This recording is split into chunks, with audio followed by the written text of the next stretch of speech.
जय श्री राधे। वैशाख महात्म 22वां अध्याय। आज के अध्याय में हम जानते हैं 21वें अध्याय से आगे की कथा। व्याध कहने लगा, हे महात्मा, मैं अत्यंत दुर्बुद्धि और पापी हूँ। आपने मुझ पर बड़ी कृपा की।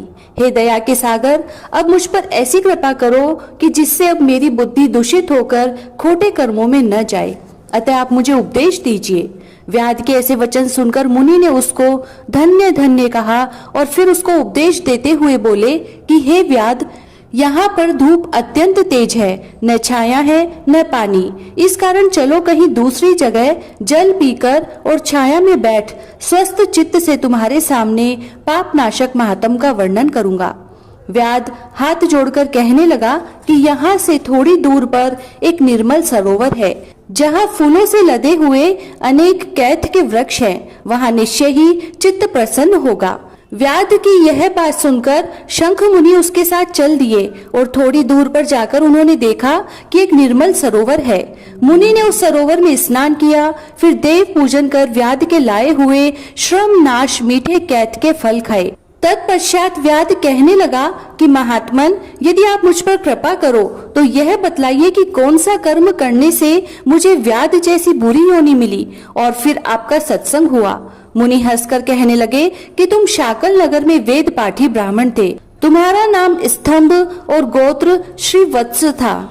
एक पर स्त्री से तुम्हारा प्रेम था, उसी की संगति दोष से तुमने नित्य कर्मों को त्याग दिया तथा शूद्र के समान रहने लगे। इस प्रकार तुमने आचारहीन होकर धर्म का त्याग किया।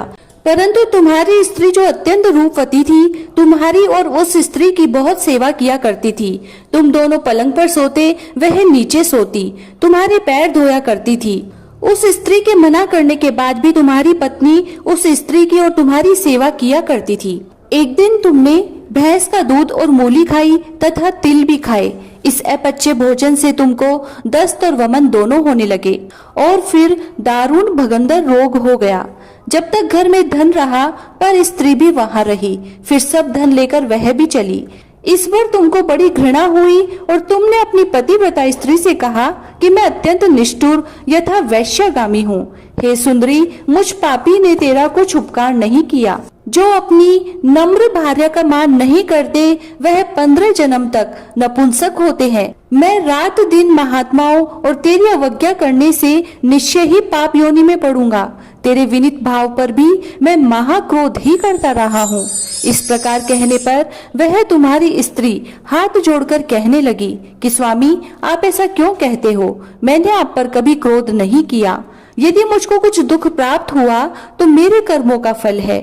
तुम मेरे प्रति दीनता और लज्जा मत करो। जो स्त्री अपने पति के क्रोध को सहन करे वही साध्वी है। ऐसा कहकर वह अपने पिता व भाई के घर से कुछ धन लाकर तुम्हारी सेवा करती रही। दिन रात मल मूत्र धोकर तुमको शुद्ध रखती तथा कीड़े आदि निकालती।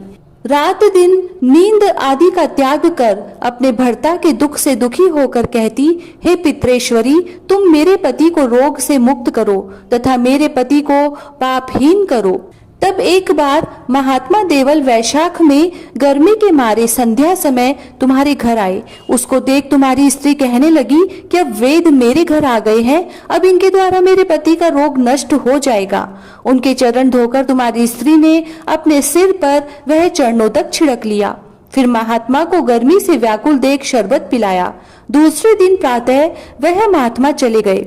उधर तुमको सन्निपात हो गया और जब तुम्हारी स्त्री ने तुमको त्रिकूटा पिलाया तो तुमने उसकी अंगुली को काट लिया। तभी तेरे दांत भिज गए और उंगली तेरे मुख में रह गई। ठीक इसी अमावस्या में तुम्हारी मृत्यु हो गई और उसी वैश्या के ध्यान में तुम्हारे प्राण निकल गए। अब तुम्हारी चिता के साथ ही वह भी सती हो गई। इस प्रकार सती होने तथा वैशाख में शरबत पिलाने व चरणों तक सिर छिड़कने से वह सदगति को प्राप्त हो गई।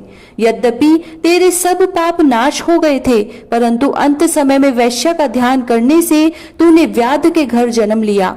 इस कारण तू सदा हिंसा में लगा रहता है और चित्त उद्वेग में रहता है। तूने अपनी स्त्री को शरबत पिलाने की आज्ञा दी थी, इसी कारण व्याध योनि पाकर भी धर्म पूछने की तेरी सद्बुद्धि रही। तूने भी मुनि के चरणों का जल अपने सिर पर छिड़का था, इसी से तुझे सत्संगति प्राप्त हुई। तू तुमने अपने पूर्व जन्म में जो कर्म किए वे सब तुमको बतलाए।